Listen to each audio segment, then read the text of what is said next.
realment ara està fent servir una eina molt senzilla que pot comprar en una ferreteria, molt silenciosa i molt ràpida, com una clau anglesa o una mordassa. Principalment dues coses. Per un costat, resistència física, el que pretenem és que el lladre no tingui la facilitat d'accés que ara mateix té en menys d'un o 2 minuts per entrar als domicilis, sinó que realment la resistència física ja li doni una feina física important que superi els 15 minuts, en quant a un concepte de mínims. A partir d'aquí incorporem també una innovació tecnològica important a nivell mundial, que traiem el sistema d'alarma tradicional a l'exterior de la porta de casa nostra i convertim el que li anomenem l'escut intel·ligent.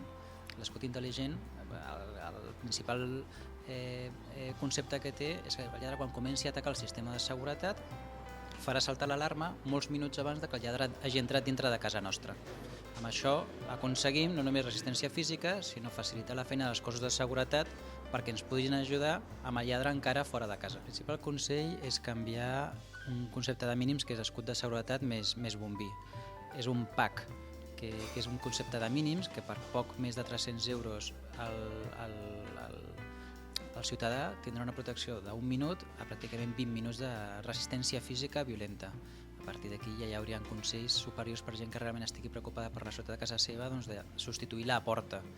I hi ha un concepte molt demandat amb seguretat, perquè molts tenim sistemes d'alarma a casa nostra, però no estan evitant robatoris, que és aquest concepte de l'escut intel·ligent que detecta anticipadament sense que el lladre hi hagi entrat dintre de casa nostra, que realment és el que tots volem.